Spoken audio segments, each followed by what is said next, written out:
Há uma ilha misteriosa que aparece e desaparece como mágica. Assim como o gato de Schrödinger, a ilha de Schrödinger existe e não existe ao mesmo tempo. Oficialmente, ela se chama Sandy e já apareceu em mapas, mas nunca esteve lá na vida real. Cientistas australianos decidiram resolver o mistério de uma vez por todas, embarcando em uma aventura para encontrar esse arquipélago. Mas quando chegaram às coordenadas, tudo o que encontraram foram ondas azuis infinitas. É como se o pedaço de terra estivesse brincando de esconde-esconde com eles. Essa história remonta a 1876. Um navio baleeiro estava atravessando a área e relatou a existência de uma ilha.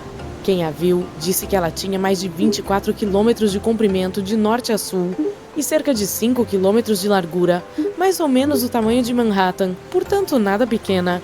Mas toda vez que os pesquisadores visitavam a área, não encontravam nada. Assim, em 1974, uma missão oficial da Nova Caledônia declarou que a ilha Sandy simplesmente não existia e a excluiu de todos os mapas. As pessoas continuaram com suas vidas até notarem que ela estava aparecendo no Google Earth como uma mancha preta. Em 2012, outra expedição australiana foi verificar a área para obter algumas explicações.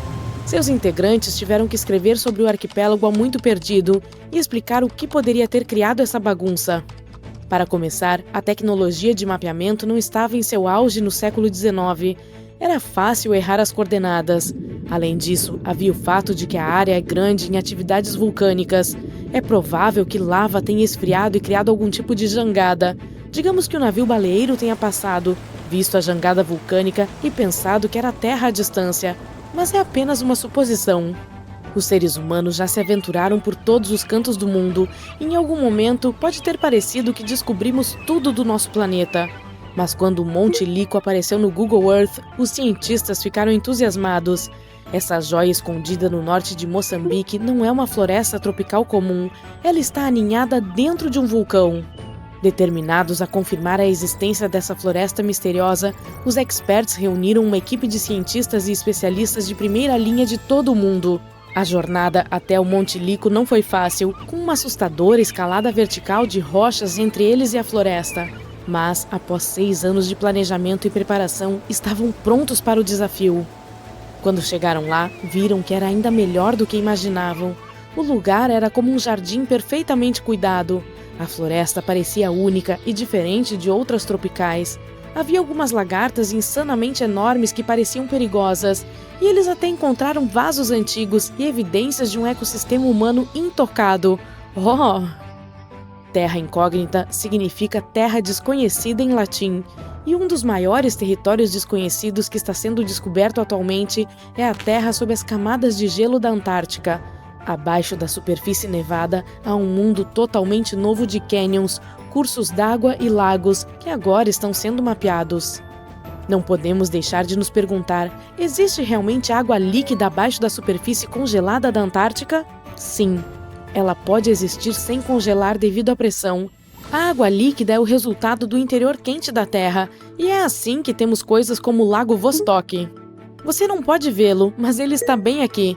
Localizado no leste da Antártica, fica sob 4 quilômetros de gelo espesso. Esse enorme lago tem cerca de 12.430 quilômetros quadrados. Os seres humanos só puderam descobri-lo com a ajuda de algumas tecnologias de ponta, como sondagens sísmicas e radares que penetram no gelo.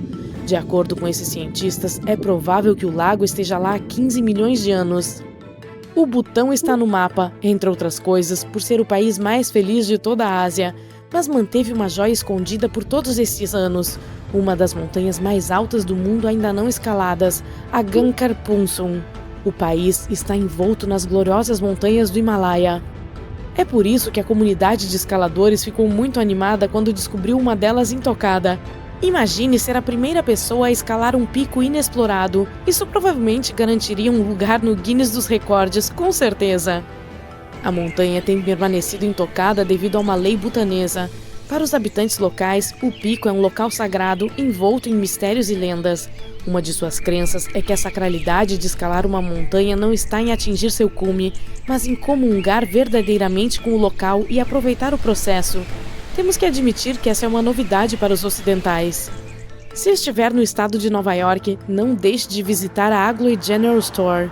Você terá de dirigir até algum lugar nos arredores de Catskills para encontrar um belo, grandioso e grande nada. Agloe é uma das cidades de papel mais famosas dos Estados Unidos, ou seja, uma cidade falsa. Mas esse caso é diferente do de Sandy Island. Agloe nunca existiu e não foi um erro. Há uma antiga prática de direitos autorais entre os criadores de mapas. Eles adicionam cidades de papel para que possam saber quando alguém está simplesmente copiando e colando seu trabalho. O que não esperavam é que isso ficasse completamente fora de controle.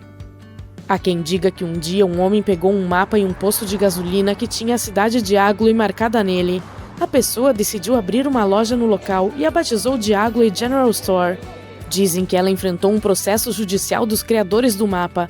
De qualquer forma, isso durou apenas anos suficientes para se tornar uma piada nacional. Os americanos apareceram de todas as partes do país para tirar uma foto da falsa placa de boas-vindas da cidade. E depois temos Bermeja, localizada no Golfo do México. Essa ilha peculiar apareceu em muitos mapas dos séculos 16 e 17. Provavelmente foi desenhada por exploradores espanhóis. Claro, a localização exata variava de mapa para mapa, e seu nome às vezes aparecia como Vermeja, mas sua existência era suficientemente certa. Ela foi vista pela última vez em um mapa mexicano de 1921 e depois, puf, desapareceu completamente do horizonte. As pessoas começaram a falar e a se perguntar: a ilha afundou? Foi destruída? Em 2009, 3 investigações oficiais foram realizadas para procurar o pedaço de terra. Foi usada a tecnologia de ponta para vasculhar o fundo do mar mexicano, mas Bermeja não estava em lugar algum. Os pesquisadores tinham várias hipóteses sobre o que poderia ser. Vamos nos aprofundar em uma delas. A ilha provavelmente foi inventada por exploradores antigos para enganar seus inimigos na busca por terras de ouro. E isso parece plausível. Vamos dar uma olhada no Rio de Janeiro. A cidade é repleta de territórios informais. Esses lugares são conhecidos como comunidades ou favelas. São como mini-cidades dentro da cidade grande.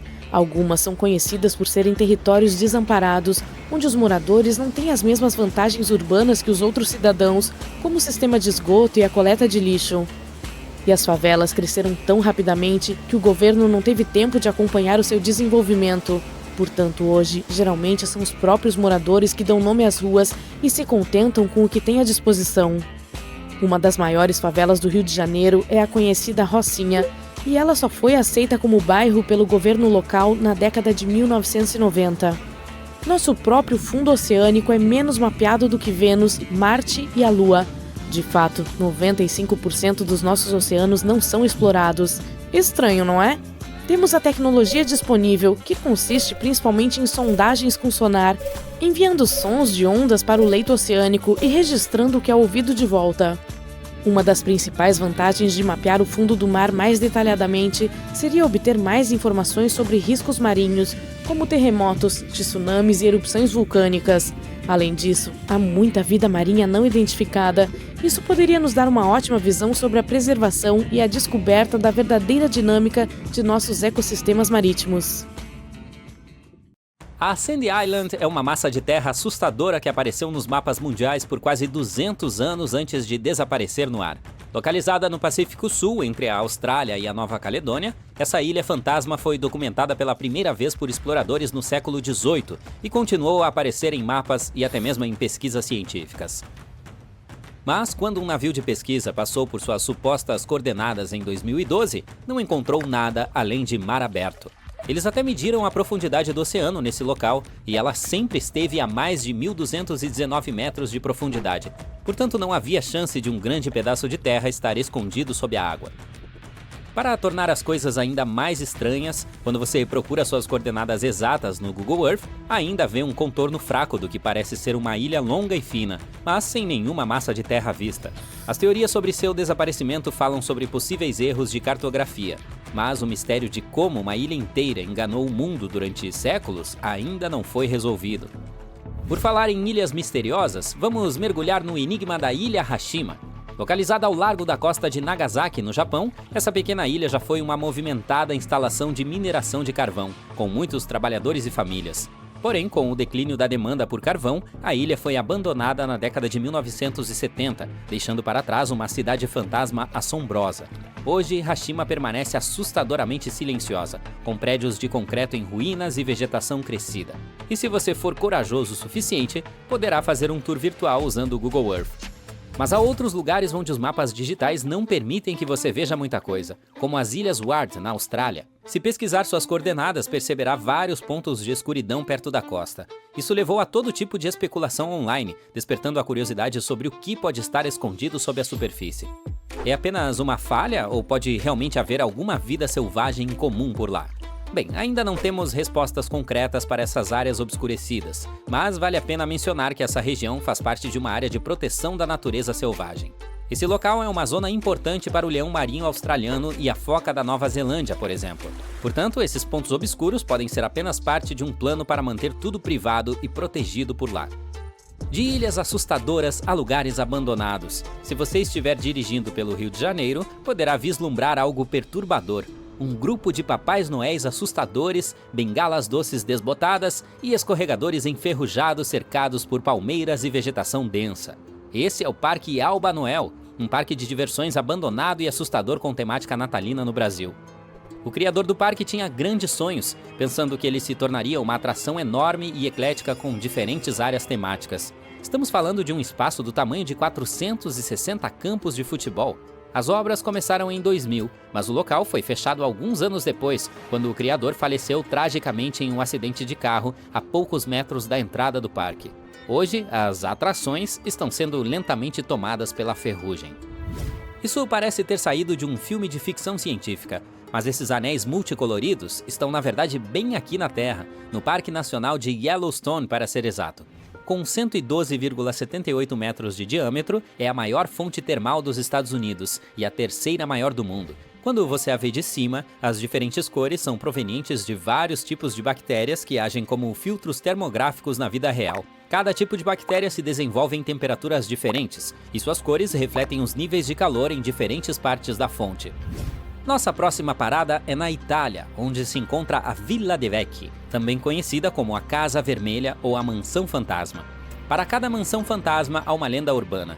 Agora, embora nada do que vamos dizer seja confirmado, a história ainda é bastante interessante e absolutamente bizarra.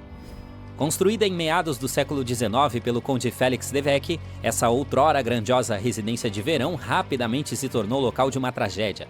A esposa do conde faleceu em circunstâncias misteriosas e sua filha desapareceu para nunca mais ser vista. Arrasado, disse que o conde passou seus últimos dias em busca de respostas. Com o passar dos anos, a mansão caiu em ruínas e as lendas locais aumentaram sua reputação de mal-assombrada. Alguns afirmam ouvir ruídos estranhos ou ver figuras fantasmagóricas, enquanto outros sussurram sobre rituais incomuns que podem ter ocorrido lá. Apesar de estar em ruínas e coberta de vegetação, a Villa de Vecchi continua sendo popular entre os intrigados por sua história misteriosa.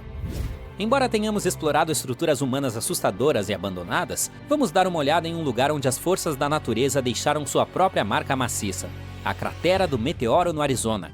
Esse local foi formado em um instante, há cerca de 50 mil anos, quando um grande meteorito de ferro-níquel colidiu com a Terra.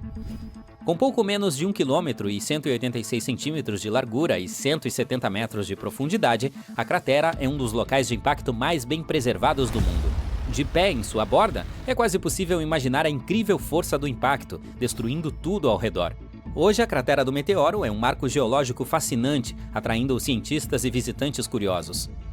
Do ponto de vista do Google Earth, essa área do Níger é meio assustadora, com o que parecem ser grupos de cúpulas de vidro pontilhando a paisagem, quase como uma colônia interplanetária.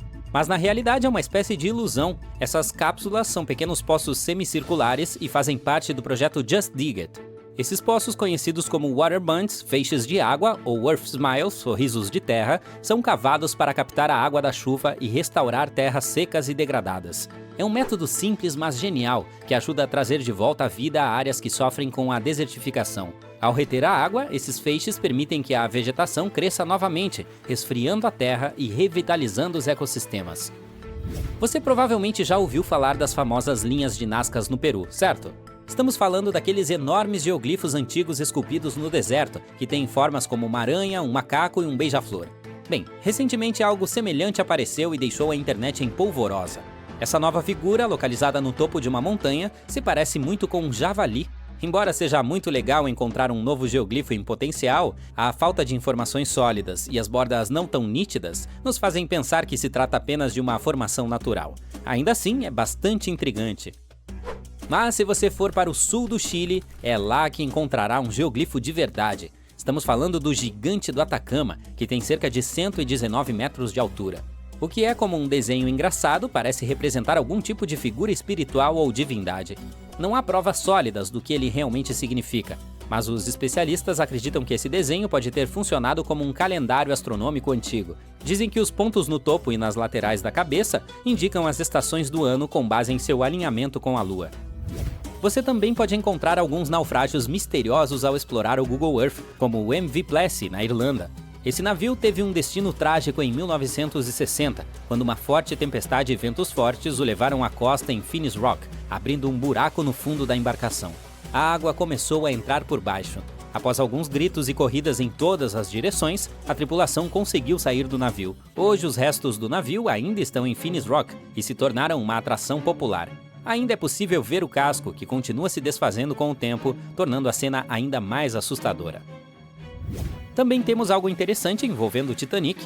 É verdade que o navio está realmente a 3.962 metros debaixo d'água, portanto não é possível vê-lo com as câmeras de satélite. Mas se você digitar essas coordenadas no Google Earth, encontrará o local do acidente do Titanic. Não é um lugar tão assustador. Na verdade é apenas uma enorme extensão de azul, mas ainda assim é muito interessante ter uma visão geral de como eles pareciam tão distantes de tudo naquela noite trágica em que o navio afundou. Você está indo para a Ilha da Queimada Grande, uma das mais perigosas do mundo. Lá você se vê entre florestas tropicais, rochas enormes e pastagens. O local abriga pássaros, gafanhotos e baratas gigantes. Mas existe mais um animal, e por causa disso a ilha ganhou sua famosa reputação. Existem cobras vivendo por lá, e muitas. Tantas que o local também é conhecido como Ilha das Cobras. Você sobreviveria lá? Localizada a apenas 32 quilômetros da costa do Brasil, essa ilha tem uma área de 43 hectares, o que dá em torno de meio quilômetro quadrado. Provavelmente ela se separou do continente após a última era do gelo. As cobras também foram separadas da maioria das outras espécies animais. Elas não tinham concorrentes e contavam com uma fonte ilimitada de comida. Em uma área tão pequena, existem até 4.000 cobras. Isso é uma cobra para cada metro quadrado. Seria uma façanha difícil não encontrar uma cobra nesta ilha. A jararaca ilhoa não é apenas uma das cobras mais numerosas da ilha, como também é uma espécie de víbora altamente venenosa. Uma das mais venenosas de toda a América Latina. Seu veneno é potente devido ao isolamento da espécie, com apenas pássaros compartilhando a terra com elas. Para pegar esses pássaros, o veneno da cobra precisava ficar mais forte. E de fato, desde que se separaram de suas parentes distantes, o veneno delas se tornou até 5 vezes mais forte. Na maior parte do tempo, essas cobras se escondem nas árvores ou entre as folhas no chão. Se você ficar preso aqui, vai querer uma distância segura. As cobras usam sobretudo o olfato e sentem as vibrações. Se você chegar muito perto de uma, fique parado ou afaste-se lentamente. Se fizer muitas vibrações, isso as deixará se sentindo ameaçadas, fazendo com que ataquem. Se avistá-las a uma distância segura ou se estiver andando em direção à grama alta, bata os pés algumas vezes. Isso avisará as cobras da sua presença. Elas não se arriscarão a abater presas maiores do que são e provavelmente se afastarão. Carregar uma vara é sempre uma boa ideia, caso você encontre uma cobra acidentalmente. Dessa forma, você terá uma extensão do braço que não pode ser mordida. Essa simples providência pode salvar sua vida. Uma vara com uma forquilha na ponta lhe dará ainda mais vantagem. Mesmo que uma cobra comece a agir agressivamente, mantê-la pressionada a impedirá de prosseguir. Mas aconteça o que acontecer, não tente pegá-la. Ok, mas e se você for mordido? As chances são muito grandes nessa ilha, claro. E, em primeiro lugar, não tente tirar o veneno sozinho. Certifique-se de chamar os serviços de emergência imediatamente. Enquanto a ajuda estiver a caminho, coloque uma atadura.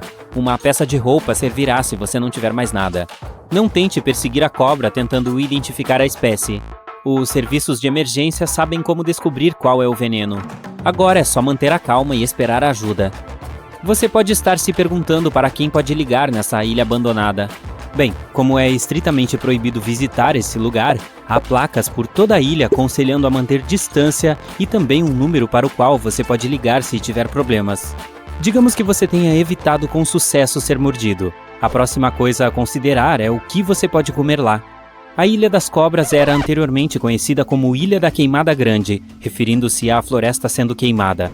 A razão para isso foi o fato de que toda a ilha foi deliberadamente incendiada para dar lugar a uma plantação de bananas. Infelizmente, o negócio da banana não foi um sucesso. É provável que isso tenha acontecido porque os agricultores ficaram doentes e cansados das cobras.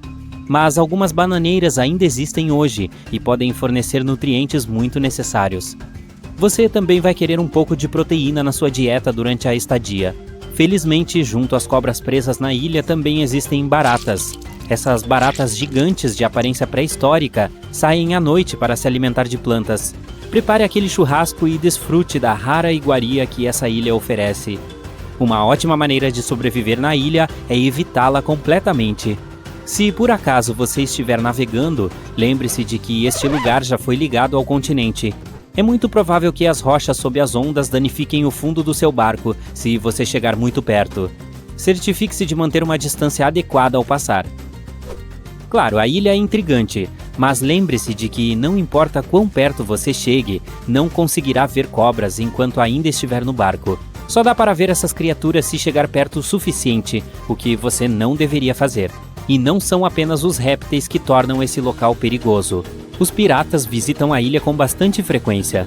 Não os piratas cantores de Celeuma com suas pernas de pau, mas biopiratas que vão lá para capturar exatamente o que a torna tão perigosa.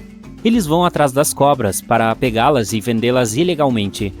Desde que a ilha foi isolada cerca de 11 mil anos atrás, a jararaca ilhoa evoluiu dentro do seu próprio habitat. Portanto, embora existam muitos répteis nesta ilha, eles ainda são uma espécie ameaçada. Devido ao número limitado, seu valor é muito alto, chegando a $30 mil nos mercados ilegais, o que serve de motivação aos biopiratas para capturá-las. Eu posso pensar em maneiras melhores de ganhar a vida. De qualquer forma, digamos que você tenha todos os recursos necessários para sobreviver em um dos lugares mais perigosos da Terra. Acha que conseguiria essa façanha? Talvez você pense que é impossível. Você ficaria surpreso com o quão possível isso pode ser, se souber o que está fazendo. Acontece que muitos já visitaram esse lugar assustador antes. As equipes de pesquisa costumam ir até lá. Elas estudam a cobra jararaca ilhoa, seu ambiente e suas fontes de alimento, para fins de preservação. Mas os cientistas sempre garantem que haja um médico na equipe. Há também um farol na Ilha das Cobras. Até a década de 1920, havia pessoas que o operavam. Em seguida, tornou-se automatizado. Algum palpite do porquê? As autoridades brasileiras visitam o farol uma vez por ano para se certificar de que ainda está funcionando. Os moradores do continente conhecem a reputação da ilha, então as histórias de pessoas desaparecidas são mínimas. Mas um grupo de pescadores chegou perto demais dela. Como estavam navegando por sua rota normal, eles acidentalmente se aproximaram da costa. O barco deles bateu em uma pedra sob as ondas e começou a encher de água. Como o barco estava afundando rapidamente, os homens tinham apenas duas opções: tentar sobreviver no mar agitado ou nadar até as margens da Ilha das Cobras. Foi uma escolha difícil de fazer, afinal eles já tinham ouvido as histórias, e elas não se resumiam apenas às cobras. Rumores diziam que a ilha era amaldiçoada. Independentemente das histórias, os pescadores optaram por se arriscar na ilha. Depois de chegar à costa, tentaram ser cuidadosos. As informações que tinham do local poderiam ajudá-los a sobreviver, mas o mais importante é que eles sabiam que tinham que evitar a floresta tropical a todo custo. Como ficaram com fome, caminharam cuidadosamente pela orla da floresta, coletando bananas. Eles ficaram sobretudo sentados, esperando e resguardando suas energias, e só podiam beber água quando chovia. Isso foi o suficiente para sustentá-los. Eles dormiram na praia, desprotegidos das intempéries e do clima, e o tempo todo estavam bem perto do conforto do farol e das cavernas. Provavelmente foram super cautelosos, mas era melhor suportar algum desconforto do que arriscar suas vidas por uma cama seca. Eles não cederam à tentação e conseguiram sobreviver por 3 dias sem ser picados por uma cobra. Depois disso, um barco que passava finalmente os resgatou. Então, agora você sabe que tudo é possível. Você está em um navio quando percebe água espumando por perto. Parece que uma embarcação acabou de afundar ali, mas não dá para ver nenhum fragmento. O vapor vai subindo e grandes bolhas aparecem na superfície. Em poucos minutos, é possível observar um pequeno pedaço de terra aparecer bem na frente dos seus olhos. Ele está lançando chamas e lava. Milhões de litros de água evaporam na boca do vulcão. Assustado, você foge desse lugar. Nos próximos 3 anos, a pequena ilha coberta de vulcões emergirá lentamente. Todos os dias entrará em erupção e encherá o céu de cinzas negras. Quando elas assentarem, se misturarão com a água e formarão a costa. A erupção durou 3 anos. Finalmente, em 1967, a ilha de Surtsey, na costa sul da Islândia, estava totalmente formada. Ela é uma das poucas que emergiram das profundezas para a superfície do mar, mas é quase impossível chegar ali. O local tem um sistema ecológico único, e os cientistas querem descobrir como isso vai se desenvolver sem a influência humana. Apenas algumas pessoas de todo o mundo possuem permissão para andar por lá. Durante muitas décadas, as mentes das pessoas se ocuparam com o mistério da Ilha de Páscoa, um pedaço remoto de solo vulcânico muito distante no Oceano Pacífico. Mas nosso planeta abriga milhares dessas terras solitárias. O que há de tão especial nessa? O mistério está escondido não na própria ilha, mas em gigantescas estátuas de pedra que lá existem. Quem criou as enormes cabeças de pedra mundialmente famosas? Elas serviram a algum propósito específico? Rapa Nui, o nome dado à Ilha de Páscoa por seus primeiros habitantes, é território do Chile e fica no sul do Oceano Pacífico. É tão longe que você pode facilmente considerá-lo um dos lugares mais distantes do mapa mundi. O único meio de transporte que pode te levar até lá é o avião. Se quiser chegar a esse destino, precisará passar 5 horas a bordo voando a partir de Santiago. As estátuas, chamadas de Moai, começaram a ser esculpidas entre os séculos 13 e 15 e são facilmente reconhecidas graças aos seus rostos peculiares. Elas têm narizes longos, queixos largos, orelhas retangulares, sobrancelhas grossas e olhos profundos. É bastante curioso que as narinas são curvadas, assim como anzóis. Primeiramente, as pessoas achavam que as esculturas eram formadas apenas por suas cabeças, mas surpreendentemente descobriu-se que existem corpos inteiros presos a elas. O achado aconteceu durante escavações em maio de 2012. Eles estavam escondidos no subsolo. Ainda assim, as cabeças visíveis à primeira vista representam 3/8 do tamanho total de cada obra. Quanto aos braços, foram entalhados contra os corpos, parados em diferentes posições. Das 887 estátuas, 834 foram esculpidas no material chamado tufo, que é na verdade cinza vulcânica comprimida. Curiosamente, todas elas, exceto um grupo, estão voltadas para o interior do continente, de costas para o oceano. Talvez a razão para isso fosse a crença de que as esculturas eram as protetoras dos habitantes, vigiando o vilarejo. As únicas que não se encaixam nesse padrão podem ser encontradas em Ahuakive, um local sagrado para o povo de Rapa Nui. As pessoas ficam se perguntando como construções tão pesadas foram distribuídas por toda a ilha. Além disso, em 1722, os visitantes encontraram uma pequena população local, com apenas 1.500 a 3.000 pessoas. Como isso poderia se relacionar com as centenas de estátuas da ilha? O mistério em torno da maneira como os Rapa Nui as moviam desafiava os pesquisadores a não recuar. Na década de 1980, alguns decidiram recriar uma e verificar a possibilidade de movê-la. Várias décadas se passaram e outro grupo de cientistas americanos provou que os ilhéus conseguiam amarrar cordas envolvendo as enormes estátuas e deslocá-las com um movimento de caminhada. Eles comprovaram sua teoria com a prática, movendo uma réplica em tamanho real usando esse método. Na verdade, a ideia deles pode explicar por que o folclore Rapa Nui afirma que as esculturas caminhavam com a ajuda de magia e como elas realmente foram transportadas para seus locais designados. Nossa próxima parada é no Brasil, um pouco distante do centro de São Paulo. É lá que se pode encontrar um local quase impossível de chegar, mas se alguém conseguir, é improvável sair: a Ilha das Cobras. Não existe outro lugar no planeta com tamanha concentração desses répteis. Eles são os únicos donos do pedaço de terra, já que nenhum outro animal consegue sobreviver naquele meio. As cobras de lá estão entre as espécies mais venenosas do mundo, são as jararacas ilhoa. Seu veneno é muito forte e de ação rápida. Se um desses répteis morder um pedaço de carne crua, o local ao redor da mordida começará a se desfazer. Bom, não conte comigo como companhia para uma visita ali. Imagine que você está lá e as cobras não mordem. A coisa mais interessante que vai encontrar é um antigo farol escondido na densa folhagem das árvores. Havia pessoas vivendo no local há muito tempo. Dizem que os últimos guardiões estavam no farol quando as cobras chegaram, e ninguém mais morou lá desde então. Como elas apareceram na ilha ainda é um mistério. A lenda mais popular afirma que um pirata surgiu lá há muito tempo e escondeu um tesouro em algum lugar. Então deixou as cobras bem onde o baú estava escondido, esperando que assustassem as pessoas para longe de suas moedas e joias de ouro. Desde então, esses animais conseguiram aumentar sua população em milhares de vezes. E tem até os que estão usando joias. Ok, brincadeirinha. Mesmo que você quisesse visitar a ilha por algum motivo, os serviços de patrulha não permitiriam. Apenas algumas pessoas em trajes de proteção especiais podem ir até lá para realizar pesquisas científicas. A Suzy chega aqui em um pequeno barco. Assim que pisa no chão, começa uma transmissão ao vivo com o telefone e registra bonecas penduradas em árvores por toda a ilha. Elas têm roupas, tamanhos e rostos diferentes.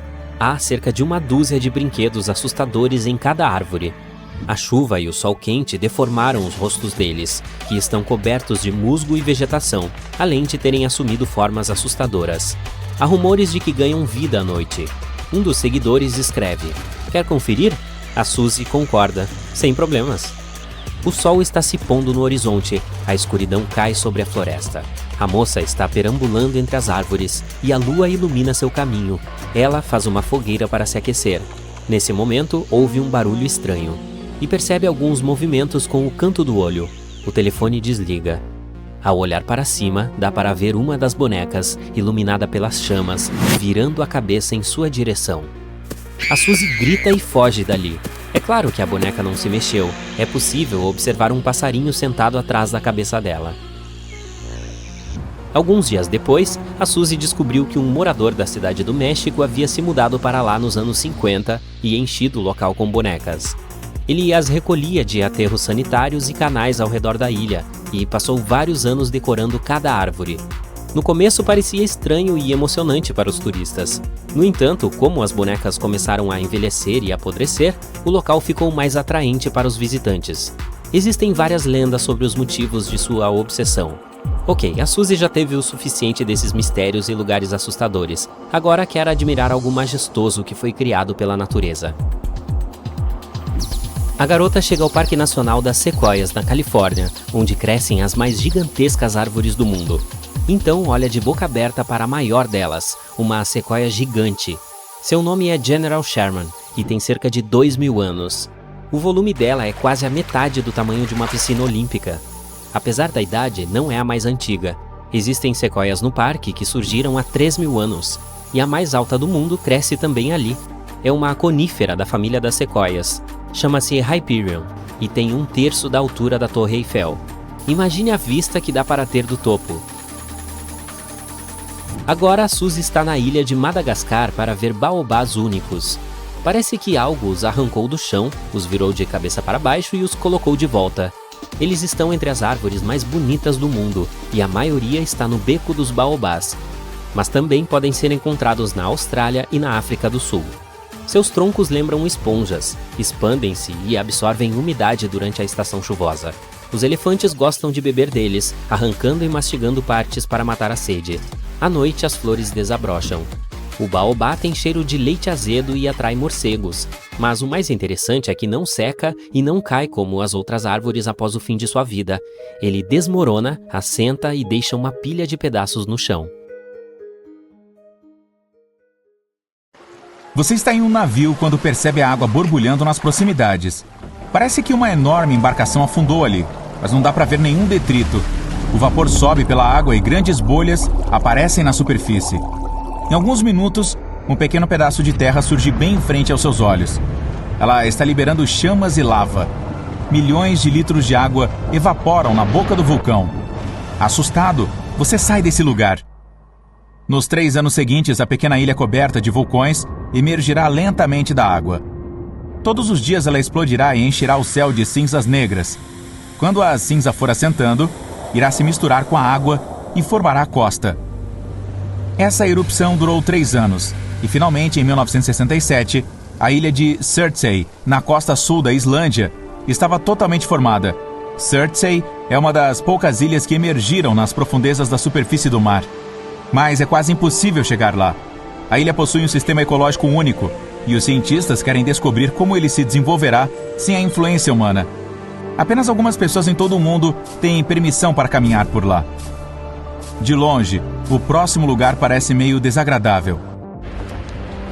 Estamos agora na Austrália, no mar da Tasmânia.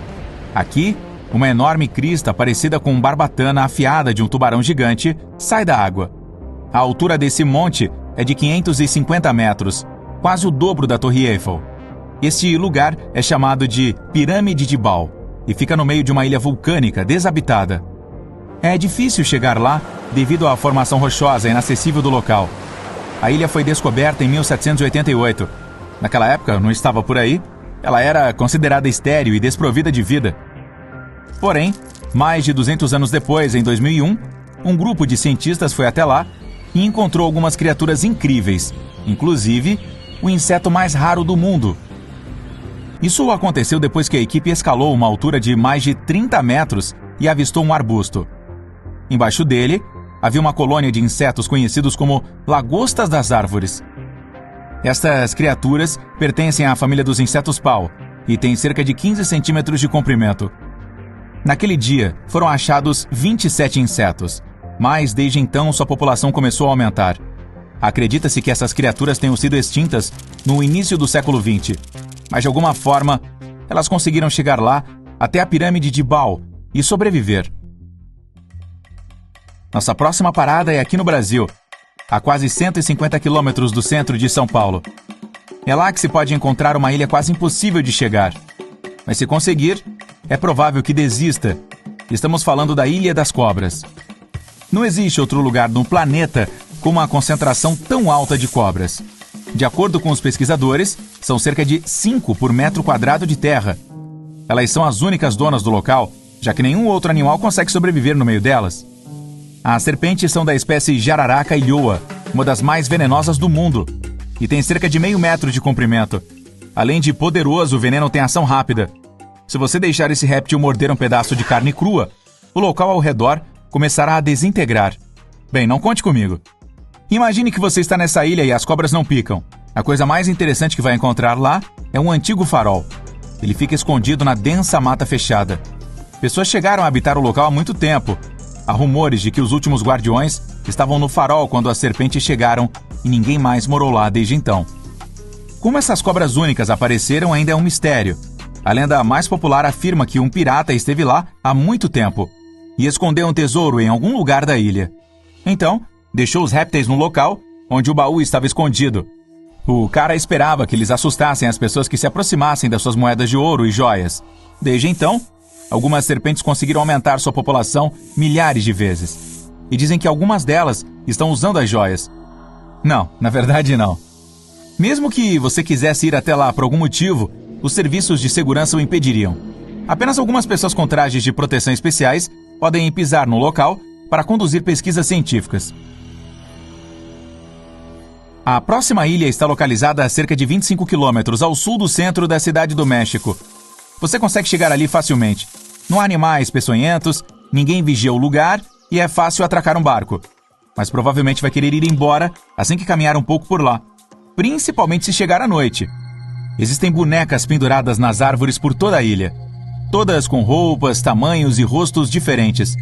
Dezenas delas podem ser encontradas em quase todas as árvores. Na metade do século XX, um dos moradores da cidade do México mudou-se para lá e começou a encher o local de brinquedos. Ele os pegava nos aterros e canais de toda a ilha e levou várias décadas para decorar cada árvore. No começo parecia estranho e interessante. Milhares de turistas iam conhecer a ilha. Então, as bonecas começaram a envelhecer e apodrecer. As chuvas e o sol quente deformaram os rostos delas, que foram ficando cobertas de musgo e começaram a tomar formas terríveis. Mas o pior é que algumas pessoas acreditam que essas bonecas ganham vida à noite. Imagine perambular sozinho na ilha sob a luz da lua e, de repente, dar de cara com uma delas pendurada sem um olho, virando a cabeça em sua direção. Um segundo depois, você já está pulando no barco e navegando para longe o mais rápido possível. Um dos lugares mais inseguros e inacessíveis do planeta fica nas águas da Baía de Bengala. Trata-se da ilha Sentinela do Norte, um pequeno pedaço de terra que parece um paraíso tropical. Mas você não vai chegar ali por 2 motivos. Desde 1956, qualquer viagem até lá foi proibida por lei. Sempre há vários navios circulando e patrulhando a área. A segunda razão está localizada na própria ilha. Imagine que você conseguiu passar pelos barcos patrulha e vai navegando em uma pequena embarcação até a costa. A água é cristalina ao seu redor. Dá até para ver os peixes passando e os belos recifes de coral. À frente estão a costa dourada e as árvores verdes brilhantes. E entre elas, pequenos pontos. Você se aproxima e uma flecha passa zunindo a alguns centímetros de seu rosto. A próxima fica cravada no casco de madeira do barco. Os pontos que você viu antes são pessoas. A tribo sentinelense local. Seus integrantes estão de prontidão com arcos, atirando flechas e lanças. Gritam algo e acenam com as mãos. Você entende que não estão felizes em vê-lo e farão de tudo para impedi-lo de chegar em terra. Os sentinelenses estão isolados do mundo inteiro há muito tempo e agora defendem sua ilha de forma assertiva. E não parecem ter medo de nada. Uma vez um helicóptero voou até lá e os moradores jogaram suas lanças e flechas nele. É proibido se aproximar do local não só porque é inseguro para os turistas, mas também para proteger a tribo local dos perigos da civilização. Pessoas do continente podem facilmente levar doenças e infectar seus habitantes. Os moradores locais não têm imunidade contra a gripe ou mesmo um simples resfriado. Esqueça os smartphones. Além disso, o local é cercado por um recife de coral, o que torna muito difícil para grandes navios chegarem até a costa. Apesar de todas as proibições e do perigo, muitas pessoas tentaram desembarcar ali.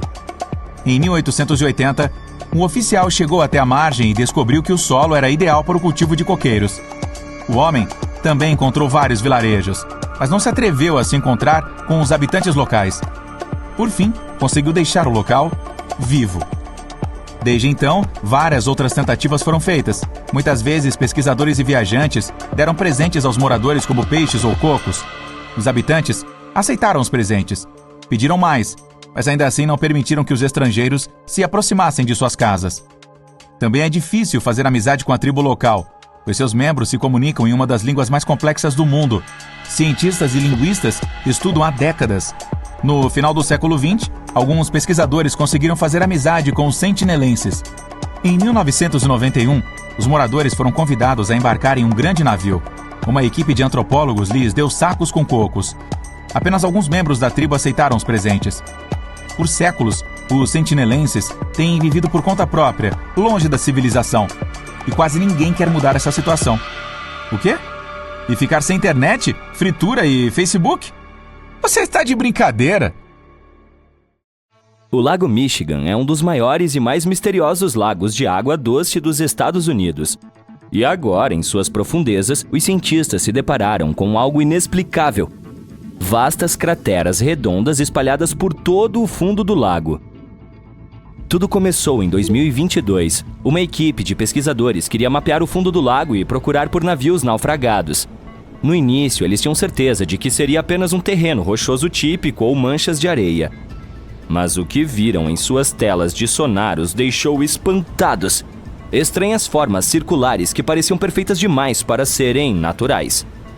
Elas estavam escondidos a cerca de 150 metros abaixo da superfície, em locais onde a água fica escura e impenetrável. Esses caras são enormes, variando de 90 a 183 metros de largura. Eles também estão mergulhados a quase 12 metros de profundidade, e há dezenas deles, organizados ordenadamente como pegadas, mas ninguém fazia ideia do que essas coisas eram. Então, em agosto de 2024, o mistério só se aprofundou. Usando um veículo operado remotamente, foi possível observar mais de perto essas formações. Havia cerca de 40 delas. Ninguém havia visto nada parecido com isso antes nos Grandes Lagos. O que poderia ter criado tais crateras?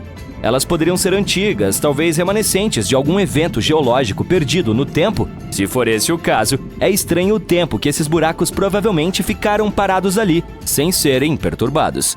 Diversas teorias começaram a surgir. Uma possibilidade era que eles poderiam ser sumidouros ou dolinas. Basicamente, são buracos que aparecem repentinamente no solo quando a camada superficial entra em colapso.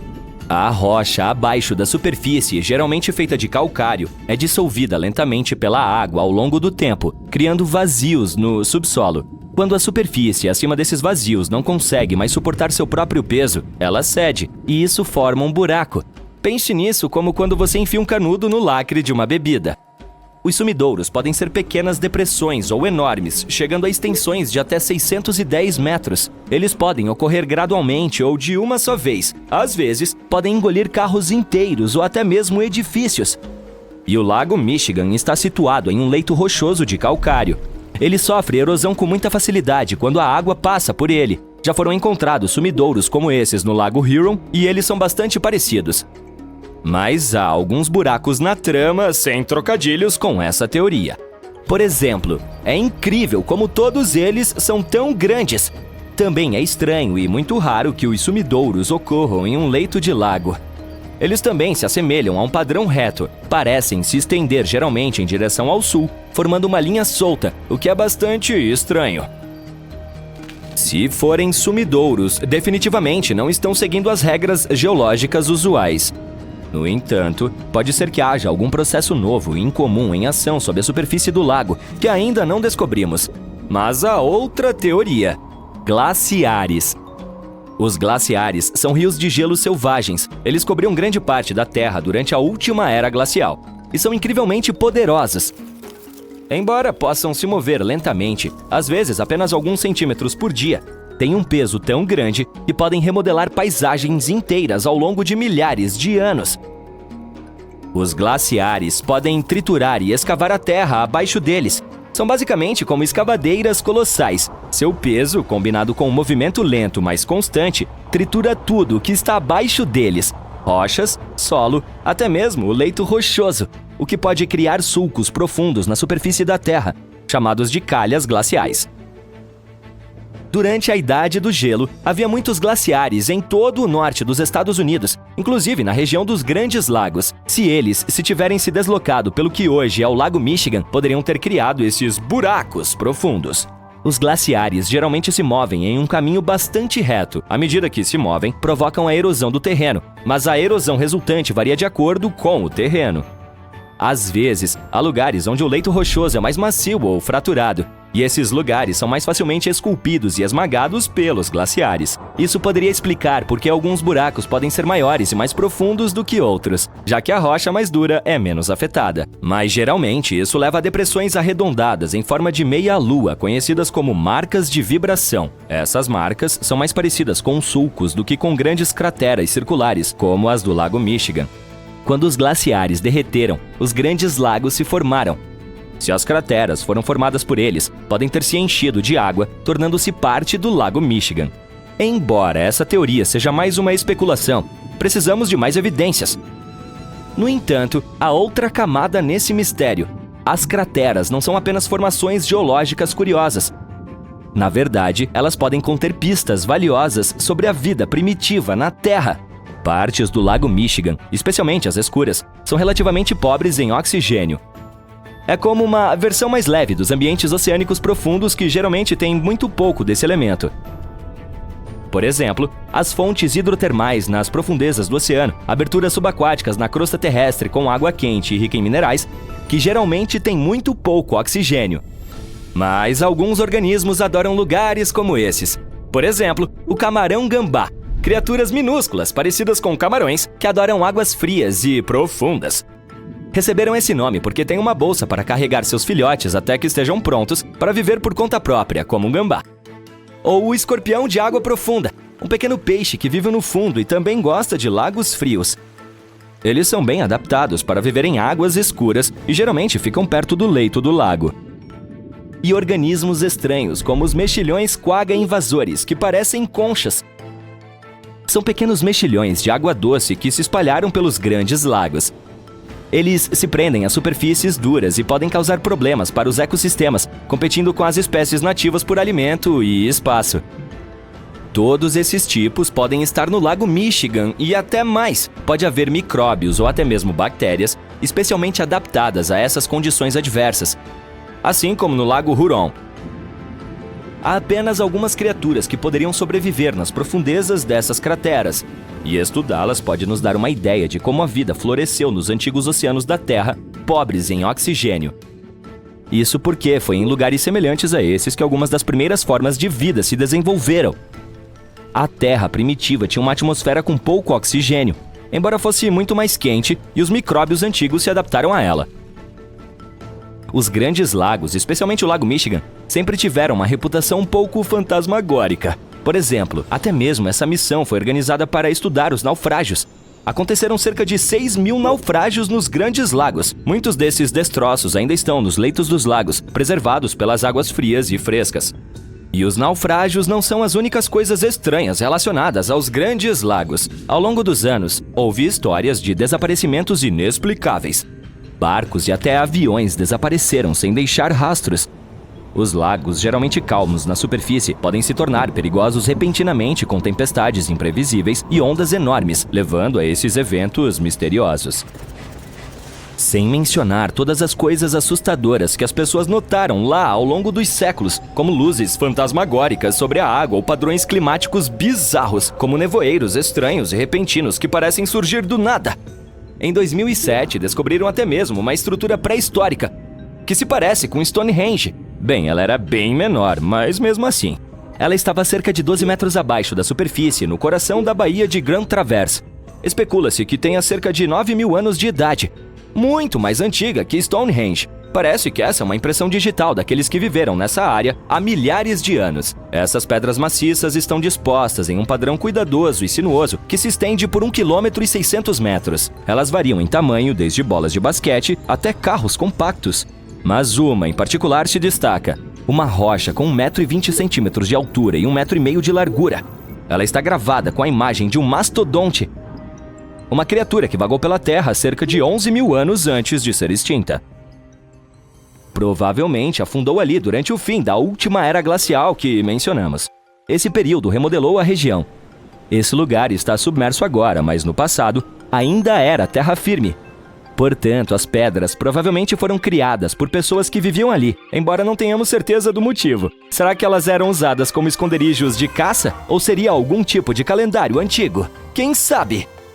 Apenas cerca de 15% do fundo dos grandes lagos foi explorado. Agora, os cientistas estão se preparando para um mergulho mais profundo nesse mistério, tanto literal quanto figurativamente. Eles querem analisar o leito do lago ao redor das crateras, na esperança de que talvez algo no ambiente ao redor delas possa ter causado o seu aparecimento. Eles têm iniciativas com Lake Bed 2030. Essas missões devem mapear toda a paisagem subaquática, o que nos ajudaria a aprender muitas coisas interessantes sobre o Lago Michigan e o passado do nosso planeta. Quem sabe que outros segredos essas águas escuras escondem? Existem misteriosas bolhas de plasma flutuando ao redor das pirâmides de Gizé. Por mais estranho que isso possa parecer, vamos deixar uma coisa clara logo de cara. Não tem nada de extraterrestre acontecendo aqui. Bolhas de plasma são aquelas anomalias climáticas que se formam em uma camada da atmosfera da Terra chamada ionosfera. Essa é uma camada invisível que envolve o nosso planeta e se estende aproximadamente de 80 a 640 quilômetros acima da superfície da Terra, bem na borda do espaço. Nessa camada, o Sol, sendo essa fonte gigante e quente de energia, basicamente cozinha os gases, dividindo-os em partículas eletricamente carregadas chamadas plasma. É aqui que a coisa fica interessante.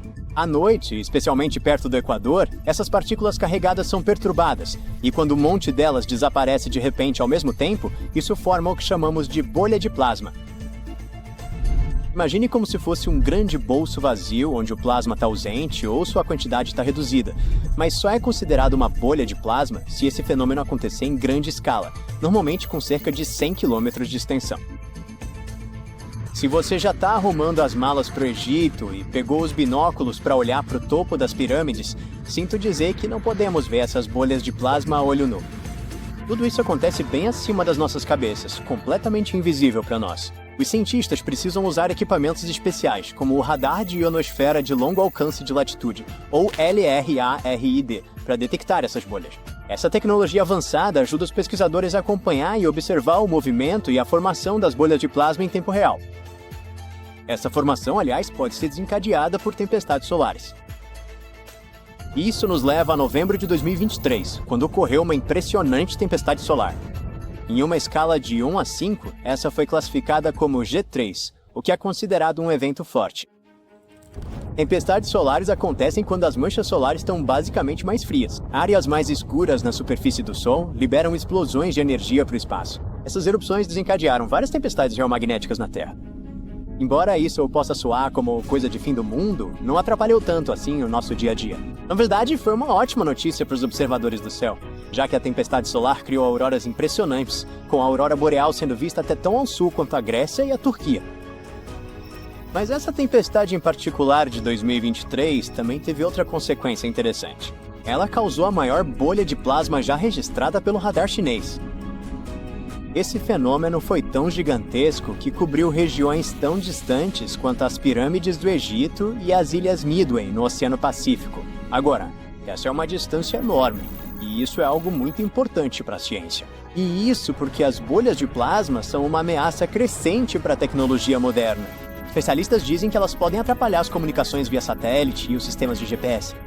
Então, se você estiver usando o Google Maps ou o Waze e de repente ele não conseguir descobrir onde você está, pode ser culpa de uma bolha de plasma.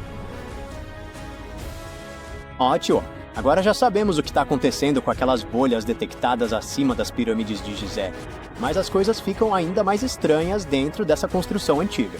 Aparentemente, a grande pirâmide de Gizé tem a capacidade de concentrar energia eletromagnética em seu interior. Alguns anos atrás, um grupo de pesquisadores decidiu ver o que aconteceria se eles pegassem essa arquitetura antiga e a submetessem a ondas de rádio. Quer dizer, ondas parecidas com as que o seu celular usa, mas em uma escala muito maior, chegando até 580 metros de comprimento.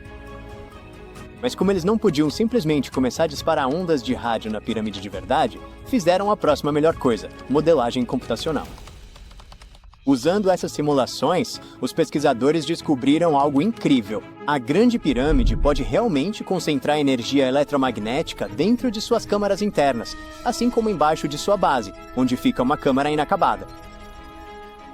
Quando eu digo concentrar, quero dizer algo como aprisionar essa energia.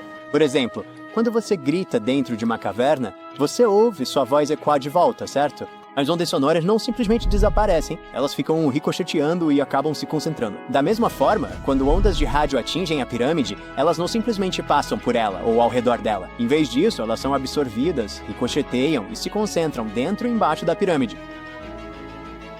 Nossa lista de fenômenos misteriosos envolvendo as pirâmides do Egito não termina aí. Dentro da pirâmide, há um longo corredor estreito que leva ao que é conhecido como a Câmara do Rei. Essa sala fica no centro da pirâmide e acredita-se que tenha sido o local de descanso final do faraó Kelps, o líder egípcio antigo que encomendou toda a construção há mais de 4.000 anos. Quando os visitantes entram na Câmara do Rei, duas coisas normalmente chamam a atenção: a acústica incrível do ambiente e sua estrutura pesada e imponente, totalmente revestida de granito vermelho. Recentemente, os cientistas começaram a conectar esses dois fatos.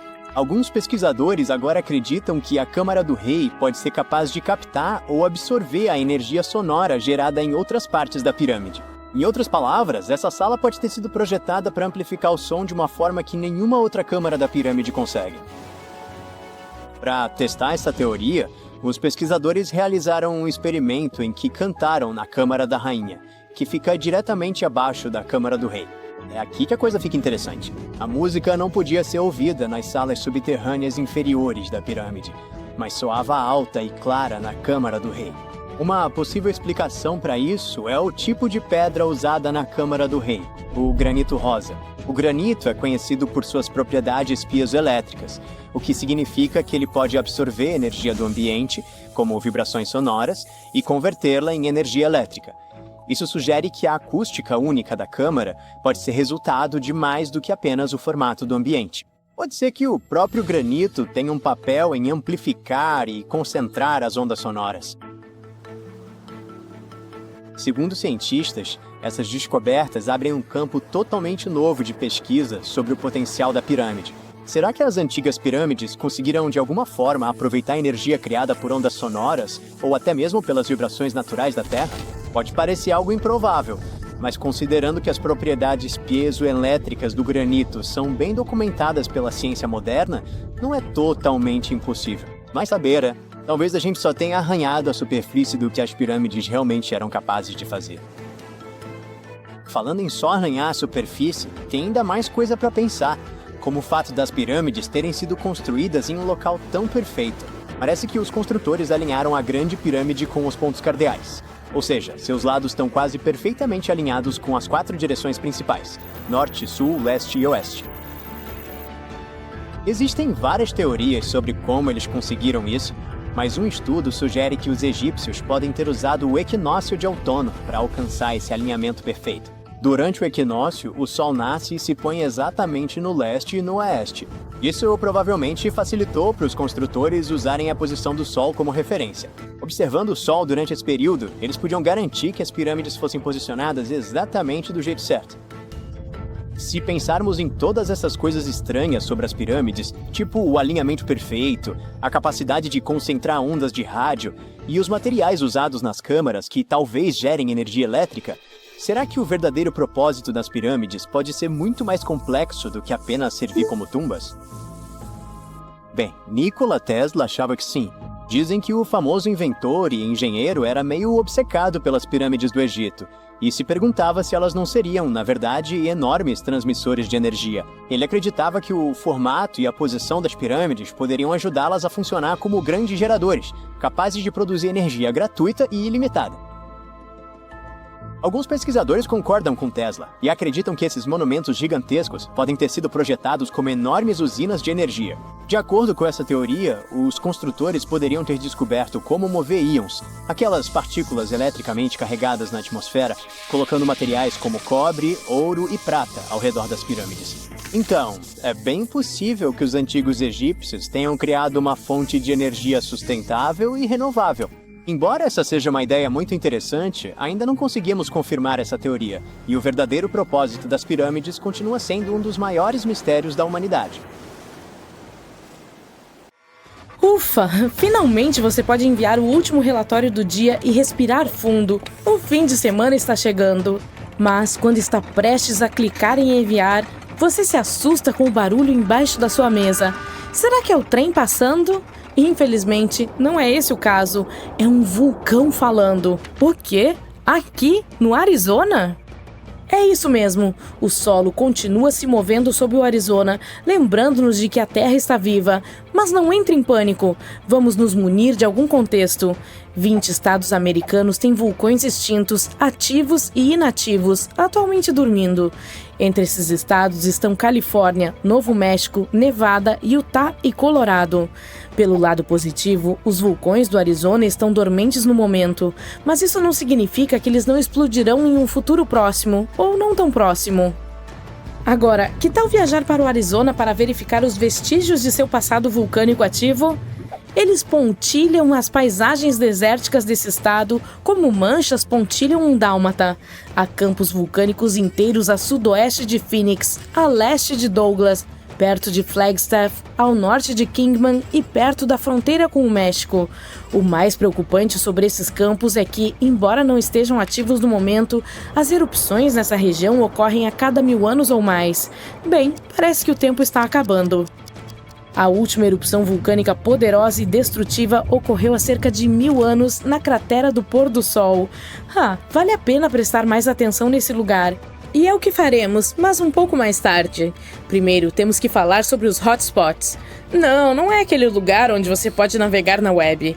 Em nosso contexto vulcânico, um hotspot é um local em que quantidades insanas de calor derretem a crosta sobrejacente, a fina camada externa da Terra, e formam vulcões.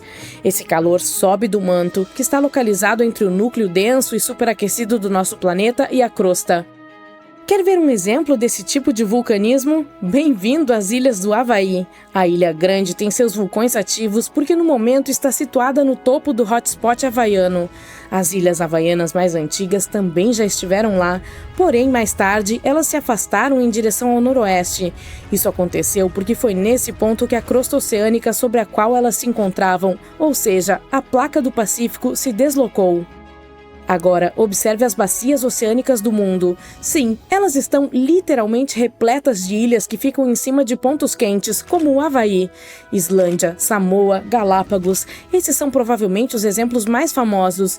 Mas não pense que os continentes não podem abrigar hotspots. Eles podem, mas são muito menos comuns. Um dos pontos quentes continentais mais famosos é... aposto que você conhece. Sim, aquele sob a caldeira de Yellowstone. A propósito, a caldeira é uma vasta cratera vulcânica, especialmente uma formada como resultado de uma erupção maciça que levou ao colapso da boca de um vulcão. O hotspot de Yellowstone é basicamente o criador do Old Faithful e do restante das fontes termais e dos poços de lama pelos quais o Parque Nacional é famoso. Falando em Old Faithful, vamos fazer um pequeno desvio e prestar mais atenção a essa maravilha da natureza. Ele é um dos geysers mais conhecidos do mundo. Há mais de um século, pessoas de todas as partes do planeta vêm vê-lo. O interessante desse geyser é que ele só pode se formar em condições muito específicas, por isso é muito raro. O magma sob a superfície superaquece bolsões de água subterrânea. A pressão ali continua crescendo, até que por fim empurra a água para cima com uma força imensa. Uma determinada rocha vulcânica, riolito, com alto teor de sílica, reveste o túnel por onde essa água escapa. Basicamente, ela cria um tubo exclusivo que pode suportar a pressão e o calor inacreditáveis criados pela água que entra em erupção acima do solo. Old Faithful foi o primeiro geyser nomeado em Yellowstone. Se você for visitá-lo esperando que ele entre em erupção de hora em hora, ficará desapontado. Em média, o Old Faithful entra em erupção a cada 91 minutos, o que também não é tão ruim. Além disso, você pode fazer o download de um aplicativo especial que fornecerá o horário aproximado da próxima erupção. Mas tenha muito cuidado ao visitar e fique longe do local. A água que entra em erupção do poderoso geyser chega a 95 graus Celsius. O vapor é ainda mais abrasador, chegando a 176 graus Celsius. É quente o suficiente para assar um bolo. Mas vamos voltar aos nossos hotspots vulcânicos. Os cientistas ainda não entendem claramente por que não há muitos vulcões de hotspots na crosta continental. Um dos motivos pode ser o fato de a crosta continental ser muito mais espessa do que a crosta oceânica, que é cerca de 4 vezes mais espessa em média. Outro motivo pode ser o fato de a maior parte da crosta terrestre, cerca de 2/3 dela, ser oceânica. Isso significa que há menos crosta continental sob a qual os pontos quentes podem se formar. Agora, aposto que aqueles que moram no Arizona vão gostar das informações a seguir. Falaremos sobre um campo vulcânico bem no coração desse estado, o Campo Vulcânico de São Francisco. Essa é uma área enorme com mais de 600 vulcões. Sim, a maioria deles é pequena, mas isso não os torna menos impressionantes. Eles estão espalhados por 4.660 km² no norte do Arizona, um território gigantesco. É interessante notar que os cientistas ainda estão discutindo se esse campo vulcânico está realmente situado no topo de um ponto quente. Mas em uma coisa eles concordam: os vulcões nessa área ficam mais jovens à medida que você se desloca para o leste. E esse padrão coincide com a placa norte-americana se movendo para o oeste sobre o que poderia ser um hotspot estacionário sob a superfície do nosso planeta. Legal, não é? A agitação vulcânica nessa área começou há cerca de 6 milhões de anos. Portanto, em termos geológicos, é relativamente jovem. Quanto à erupção mais recente, ela ocorreu há menos de 1000 anos. A cratera do pôr do sol que mencionei antes, a que fica perto de Flagstaff, é a abertura mais famosa dessa erupção. O povo Sinagua teve de deixar suas casas em Wupatki Pueblo por causa da erupção.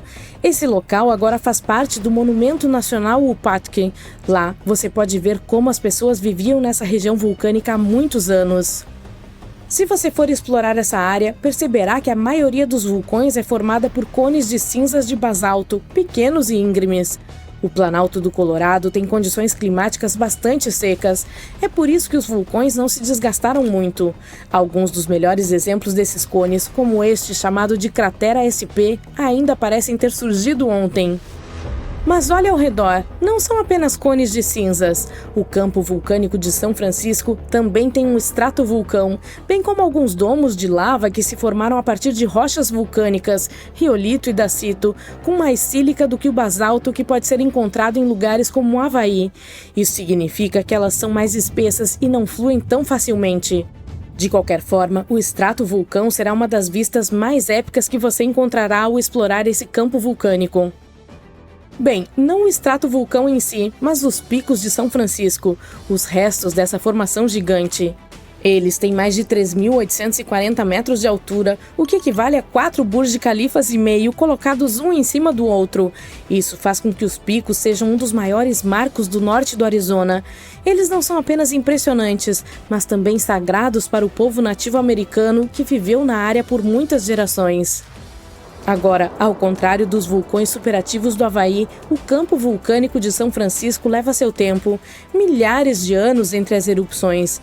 Mas você não deve relaxar ainda. Os geólogos dizem que é provável que ocorra outra erupção um dia.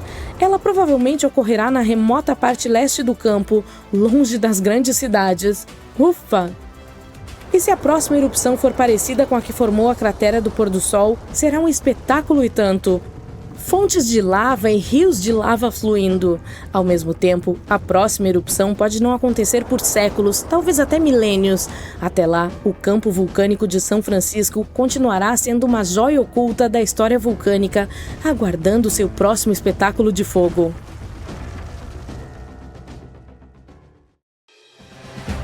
Prepare-se para mergulhar no Mar de Mistérios, também conhecido como Mar Negro. É o maior corpo de água do mundo, maior do que todo o estado da Califórnia. Possui dezenas de navios perdidos e alguns túneis subaquáticos secretos, e algumas pessoas acreditam que se trata de uma antiga pedreira que foi extraída em 6 estágios. O Mar Negro tem camadas verticais distintas que não se misturam, com maior e menor salinidade. A água salgada vem do Mediterrâneo e a água doce vem dos rios. 10 dos maiores rios da Europa desaguam no Mar Negro. Ele recebe mais água doce dos rios e das chuvas do que perde com a evaporação. A água extra flui pelo Bósforo até o Mar de Mármara. Há 2 fluxos que atravessam o estreito. O fluxo superior sai do Mar Negro e retira a água da superfície. O fluxo inferior transporta a água salgada do Mediterrâneo para o Mar Negro. É por isso que as camadas superiores do Mar Negro são menos densas do que suas camadas inferiores mais salgadas. O oxigênio que vem da atmosfera e da fotossíntese permanece nas camadas superficiais. Tudo que está mais profundo do que cerca de 91 metros no centro e até 152 metros perto da borda não é adequado para a vida. Somente determinadas bactérias podem sobreviver nessas condições. Embora não haja ar nas profundezas do Mar Negro, a camada superior abriga cerca de 750 espécies de fitoplâncton. Ovos e larvas de peixes e invertebrados se resfriam nas regiões costeiras. Há também 180 espécies de peixes no Mar Negro, e algumas delas são valiosas, como o carapau, o cação e a espadilha. O nível da água do Mar Negro é sempre o mesmo porque não há marés altas ou baixas. Portanto, o mar é sempre calmo, tranquilo e sereno na superfície, mas ele tem uma característica surpreendente: um rio subaquático. Trata-se de uma corrente de água salgada que flui pelo Estreito de Bósforo e pelo fundo do mar. Essa incrível descoberta foi feita por cientistas da Universidade de Leeds e anunciada em 2010. É o primeiro rio submarino desse tipo já encontrado. O rio se forma porque a água salgada do mar Mediterrâneo transborda pelo Estreito de Bósforo para o Mar Negro, onde a água é muito menos salgada. A zona sem ar do mar é uma câmara de conservação ideal para o que está escondido em suas profundezas. O Mar Negro é como um tesouro para naufrágios, e nós os descobrimos por acidente. Alguns arqueólogos marítimos estavam estudando os níveis do mar para ver a rapidez com que a água subia após a última era glacial, e encontraram mais de 40 naufrágios até então desconhecidos como um bônus completo. Os pesquisadores usaram 2 veículos operados remotamente para explorar o fundo do mar e os destroços. Graças a eles, temos um vídeo e imagens tridimensionais detalhadas dos navios, que foram reunidas a partir de milhares de fotos de alta resolução. De acordo com o The New York Times, algumas das descobertas de destaque entre os 44 navios encontrados incluem um navio comercial medieval do século XIII ou XIV. Os membros da expedição apelidaram outro navio do Império Otomano de Flor do Mar Negro por seus belos entalhes em pétalas. A equipe também observou detalhes incomuns em outros navios, como cordas enroladas, marcas de cinzel, lemes e outros entalhes. Até o momento, eles não anunciaram nenhum plano para escavar os navios naufragados, mas os navios podem estar repletos de tesouros históricos, como livros, pergaminhos e documentos. Vale a pena tentar resgatá-los. A descoberta mais extraordinária no Mar Negro é o que os arqueólogos acreditam ser o mais antigo naufrágio intacto do mundo. Ele está sendo mantido intacto há mais de 2.400 anos. Essa antiga embarcação grega, com 23 metros de comprimento, foi encontrada com seu mastro, lemes e bancos de remo ainda no lugar, a mais de 1,6 quilômetros abaixo da superfície.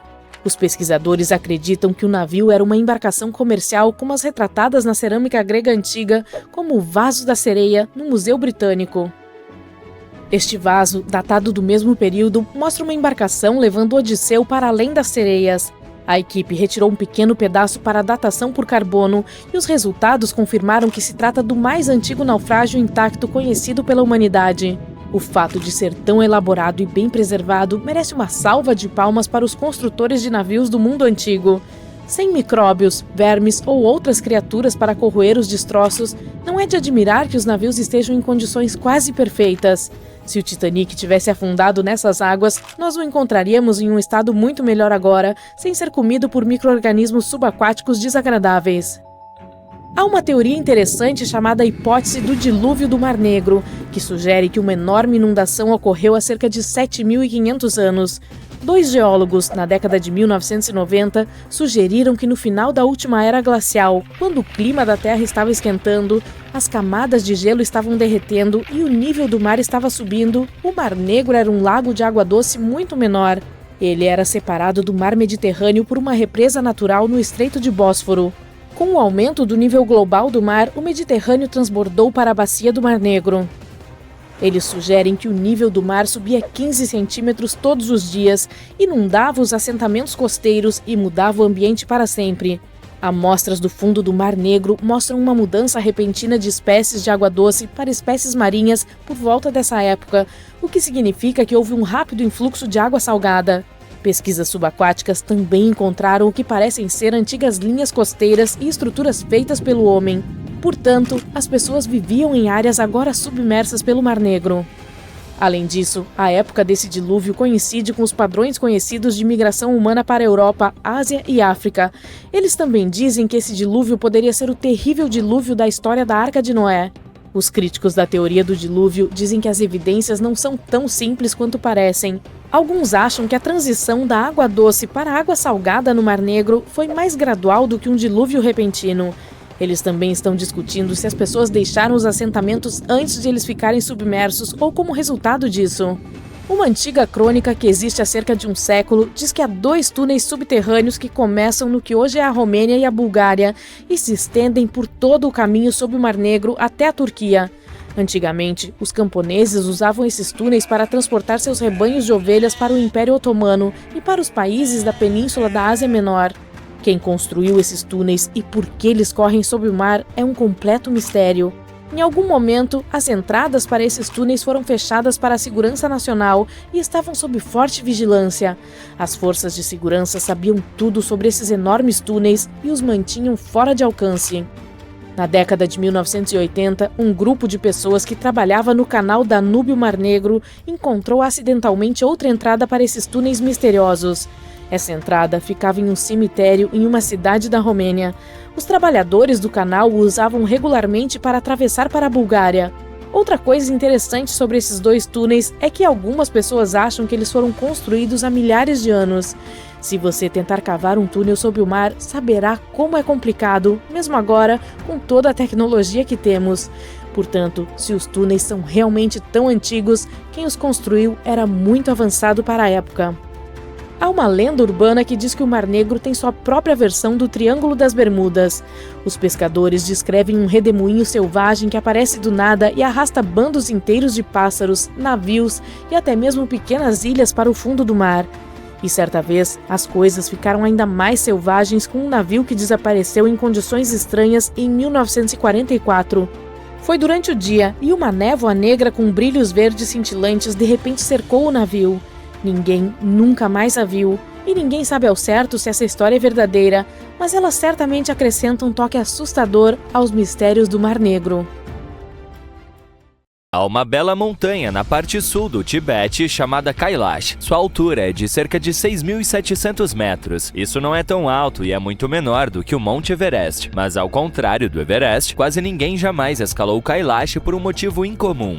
Em 1926, um famoso alpinista britânico decidiu chegar ao topo da montanha e a estudou por um longo tempo. A Associação de Montanhismo informou que a montanha era completamente inacessível. Apesar disso, ele continuou tentando. Enquanto explorava sua parte norte, começou a nevar naquele momento. Era impossível trabalhar em tais condições, então ele desistiu da ideia e foi embora. A próxima tentativa de subir ao topo do Kailash foi feita por outro alpinista, o Coronel Wilson. Junto com seu companheiro, eles descobriram a passagem mais adequada para o topo. Estavam confiantes de que alcançariam seu objetivo, mas o inverno rigoroso arruinou seu plano. O coronel queria voltar novamente, mas nunca conseguiu. Outra pessoa que queria escalar o topo era um escritor e alpinista australiano. Ele explorou o território das montanhas tibetanas e viu Kailash. Naquele momento, ele pensou que chegaria facilmente ao pico. Ele conheceu um lama local e lhe perguntou se era possível escalar o Kailash.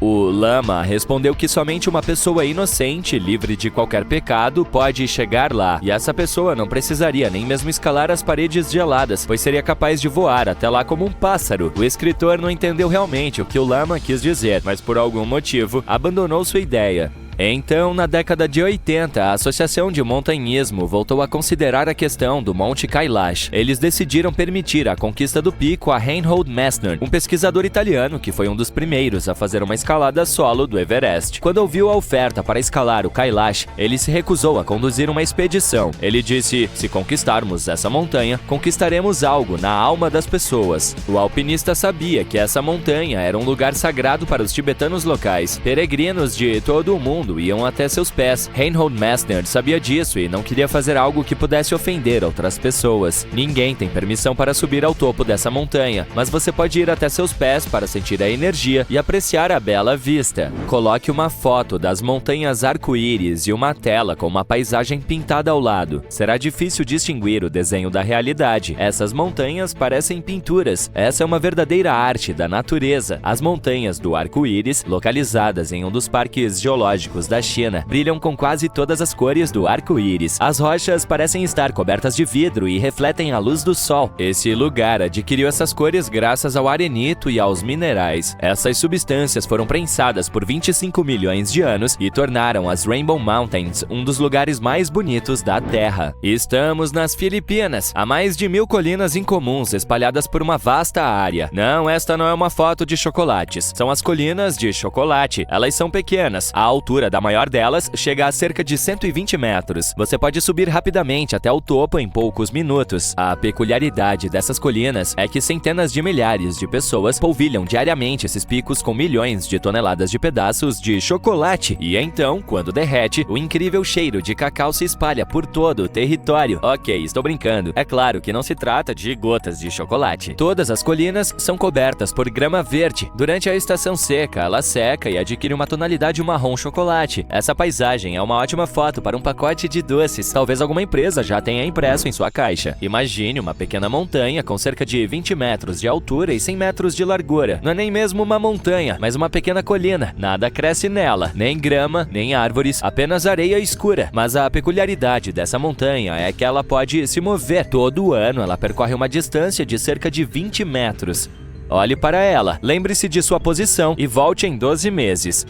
Ela mudará de local, mas também mudará sua forma. A montanha móvel está localizada na savana da Tanzânia.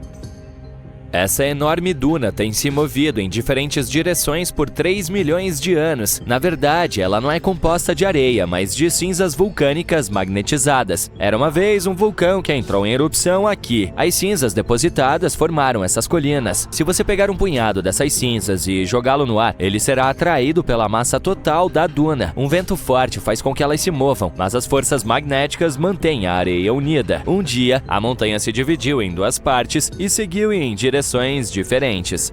Uma das montanhas mais misteriosas e estranhas está localizada na Carolina do Norte. Trata-se do Monte Brown. Externamente, você não encontrará nada de especial nela, mas tente levar uma barraca e passar algumas noites aqui. Talvez você se lembre dessas noites para o resto de sua vida. As pessoas têm visto com frequência luzes misteriosas voando ao redor dessa montanha. Essas estranhas bolas de fogo voam em alta velocidade sobre o topo e desaparecem no céu noturno. Às vezes, eles desaparecem, aparecem e desaparecem novamente. No início, as pessoas achavam que isso era resultado da ignição de nitrogênio evaporado, mas essa teoria foi refutada. Depois, alguém disse que as bolas eram a luz dos faróis da locomotiva, mas depois que a ferrovia foi inundada e os trens pararam de funcionar, as pessoas continuaram a ver as luzes. Houve relatos de luzes brancas, amarelas, laranja e azuis. Muitos têm certeza de que são ilusões de ótica. Um professor de física decidiu verificar a validade dessa versão. Ele passou vários anos nessa região, próximo à montanha. Quase todos os dias ele filmava a rocha e um dia conseguiu capturar esses objetos estranhos. Em julho de 2016, ele registrou a Montanha Brown com duas câmeras de ângulos diferentes, e ambas filmaram uma bola de fogo voadora. Se fosse uma ilusão de ótica ou brilho nas lentes, então uma das câmeras não teria capturado esse fenômeno. Isso prova que as bolas são reais, mas sua natureza ainda é desconhecida. Um dos homens afirmou ter tocado a bola voadora quando ela estava voando na rodovia. O homem disse que sentiu uma corrente elétrica. Atualmente, esse local atrai milhares de turistas de todo o mundo. Os fãs de fenômenos estranhos e inexplicáveis gostam de vir aqui. Essa montanha parece bastante assustadora e sem vida. Ela está localizada em uma pequena ilha vulcânica no mar da Tasmânia, na Austrália. A ilha é chamada de Ball's Pyramid, Pirâmide de Ball. A cordilheira tem formato triangular e uma altura de 550 metros. Isso é quase o dobro do tamanho da Torre Eiffel. Parece que algum cientista louco ou vampiro malvado vive no topo. Estar na ilha e escalar o penhasco é perigoso devido à superfície rochosa e escorregadia. Os marinheiros descobriram esse lugar em 1788. Eles achavam que a ilha era desabitada e não queriam explorá-la. Então, depois de mais de 200 anos, as pessoas ainda queriam explorá-la. Esse lugar foi considerado sem vida por muito tempo, mas os cientistas encontraram habitantes incomuns em 2001. Eles estavam escalando a montanha e encontraram um estranho arbusto a uma altura de cerca de 30 metros. Algo estava se mexendo dentro dele. Os cientistas afastaram os galhos e viram uma colônia de grandes insetos, lagostas terrestres ou salsichas ambulantes. Esses pequeninos são da família dos insetos pau. Eles realmente se parecem com salsichas. Cada um deles mede cerca de 15 centímetros, tem 6 patas tenazes e uma carapaça marrom sólida. Naquele dia, os cientistas viram 27 insetos. O mais interessante é que as pessoas acreditavam que as lagostas terrestres estavam extintas no início do século XX. Como elas foram parar nessa montanha? E como conseguiram sobreviver nesse lugar remoto e sem vida? Ninguém sabe. Você acabou de encontrar um lugar perfeito em uma praia deserta. É muito tranquilo ali e você começa a cochilar. Mas assim que abre os olhos, entra em choque. Espere um pouco, isso é uma casa de verdade que foi trazida pelo mar? Pode parecer o começo de uma história de ficção científica, mas não se você morar perto desta praia em El Salvador. Existe uma casa misteriosamente abandonada lá que parece ter sido trazida pelas águas. Como é que ela foi parar ali? Quanto tempo ficou lá sem que ninguém a visse? Essa construção misteriosa fica a 75 quilômetros ao sul da capital San Salvador. Os moradores dali dizem que a casa era um hotel chamado Puerto Ventura. Na época em que foi construído, sua principal atração era o fato de ser muito próximo do mar. Infelizmente, a engenharia por trás do imóvel não foi bem planejada. Isso porque os trabalhadores nem precisaram de um alvará para iniciar as obras. O hotel estava perto demais da água e perigosamente exposto aos elementos. A mansão com estilo romano agora fica a meros 15 metros da borda do mar quando a maré está baixa. Ela só pode ser acessada de manhã, pois mais tarde as ondas enchem o primeiro andar com água salgada. O que restou do hotel lembra ruínas de uma residência de 2 andares. A parte da frente é impressionante, com pilares romanos. Há também janelas amplas no segundo andar. Ainda é possível ver partes das estruturas de ferro e o que restou do que antes era um portão de acesso para o segundo andar.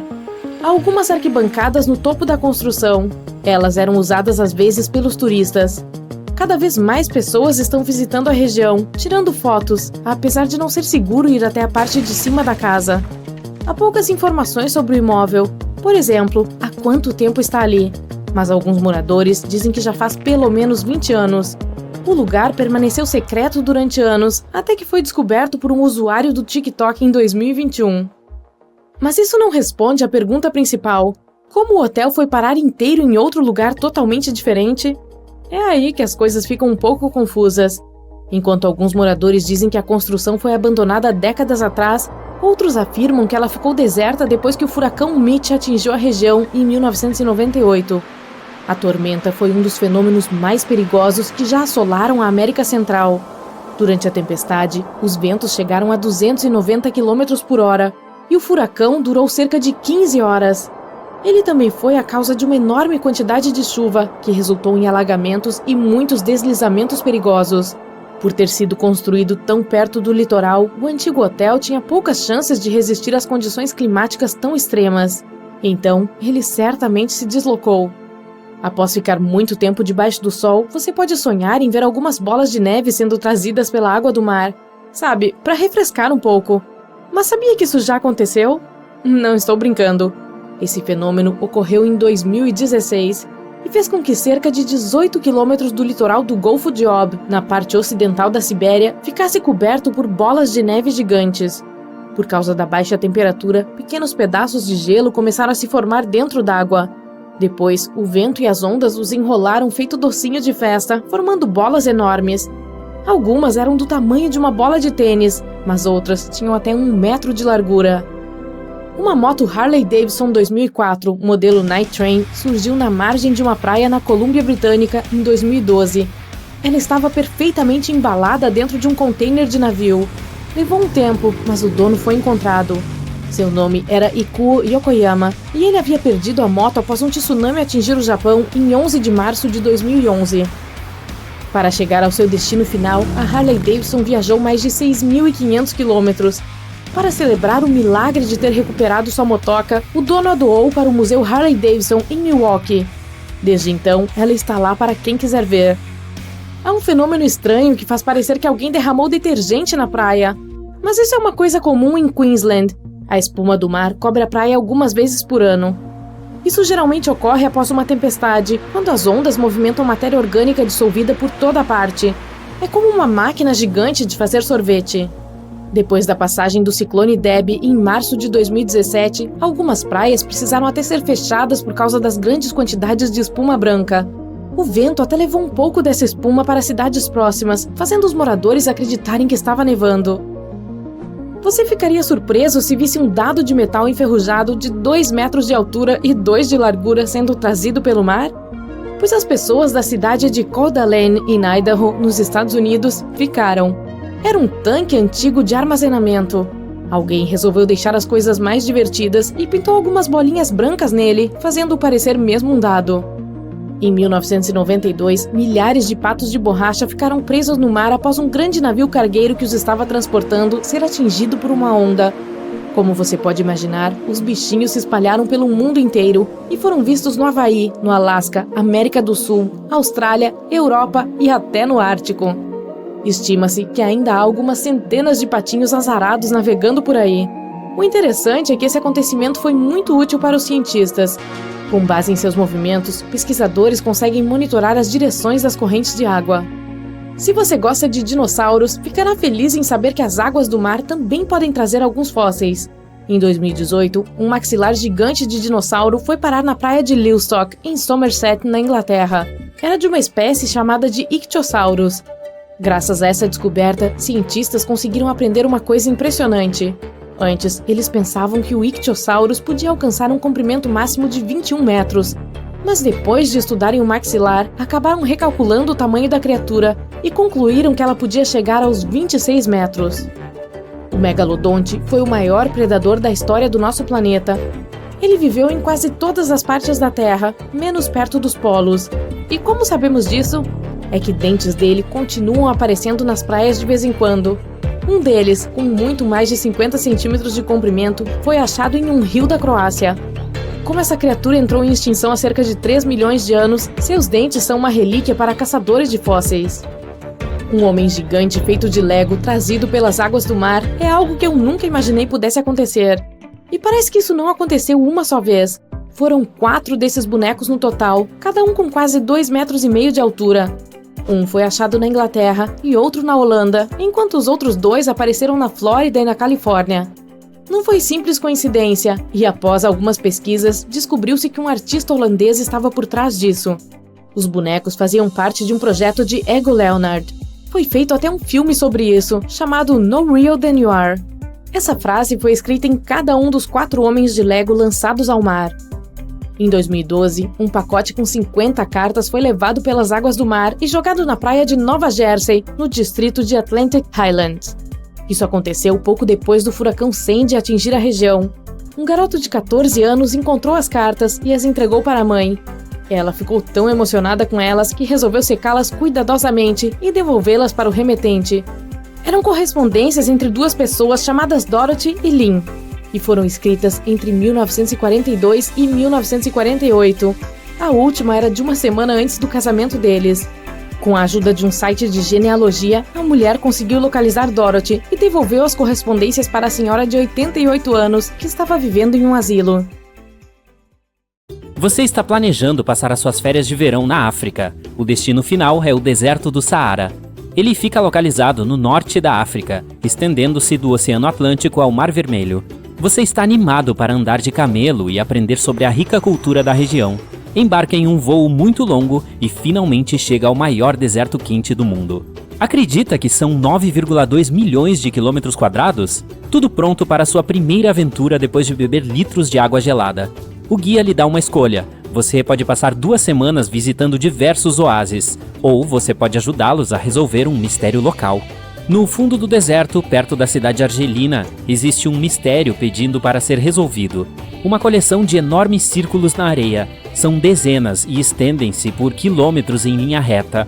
Os círculos foram identificados pela primeira vez através das imagens do Google Earth há vários anos. As pessoas debatem sobre eles há anos, mas ninguém parece ter a resposta. O estranho é que estão a muitos quilômetros de distância de qualquer cidade, estrada ou atividade humana. A maneira mais rápida de descobrir a verdade por trás dos círculos é fazer perguntas. Você pega seu caderno e sai para conversar com os locais. Todo mundo é útil nesse cenário: geógrafos, antropólogos, anciãos e historiadores. A primeira pessoa com quem você fala é um especialista em mapas. É preciso entender se esses círculos são reais ou uma falha de satélite. Você acaba entrevistando as pessoas que tiram as fotos de satélite do Google Earth. Os círculos realmente existem. Eles aparecem em várias fotos de diferentes anos. Então, primeiro vamos entender por que eles estão lá.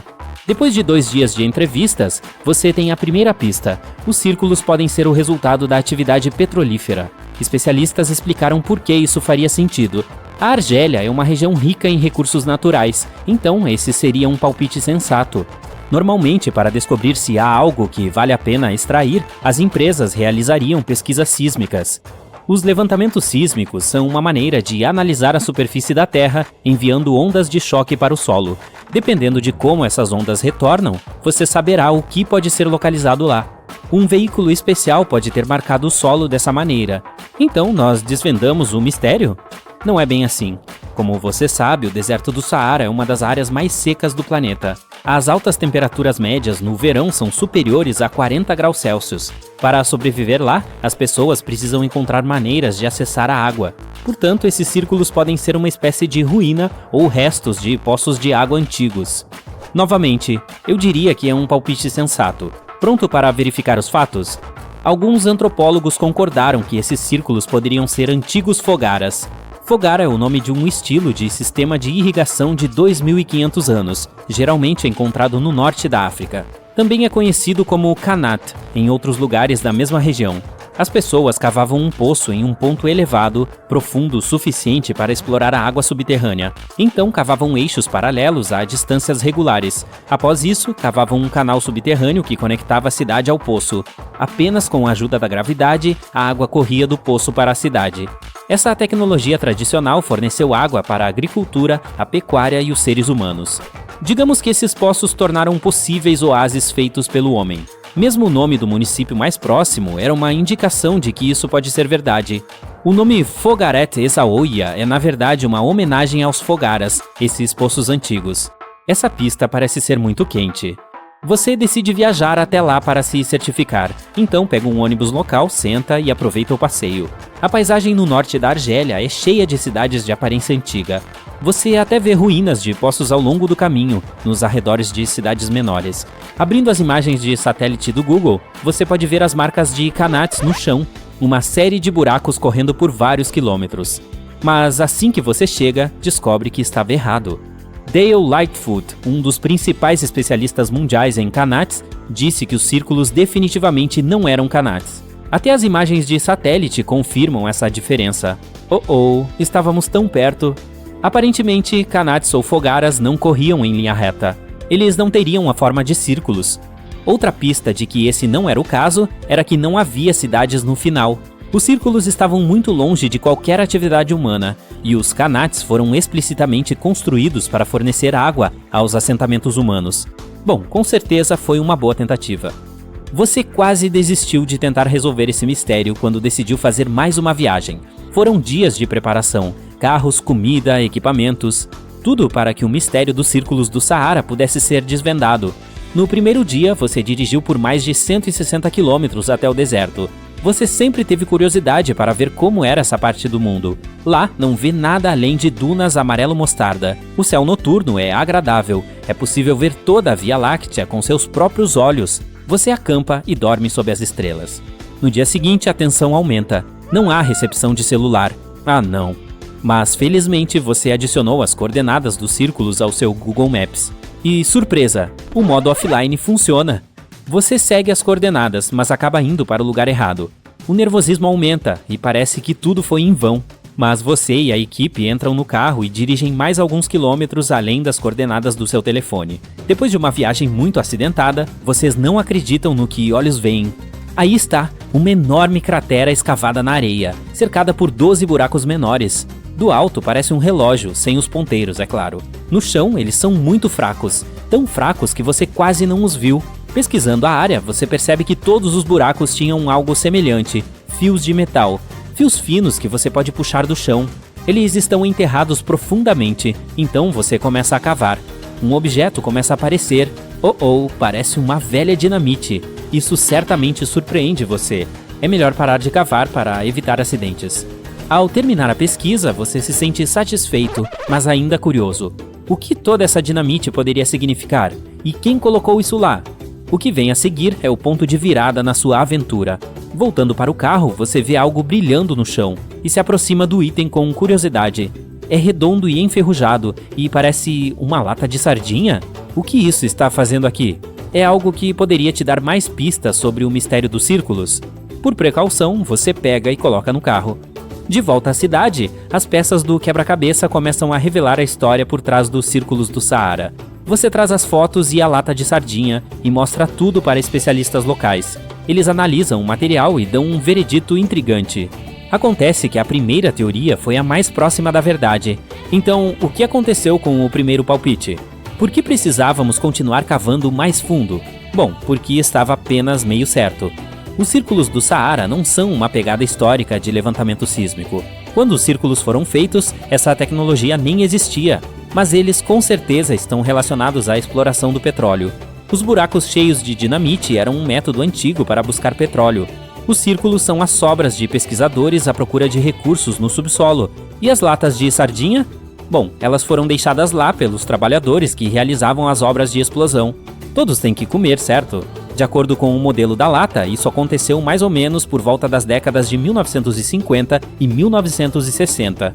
Então esses círculos nem são tão antigos, são até modernos. Bom, espero que você esteja feliz por ter concordado e ajudado a desvendar esse mistério. Te vejo na próxima aventura para resolver outros mistérios.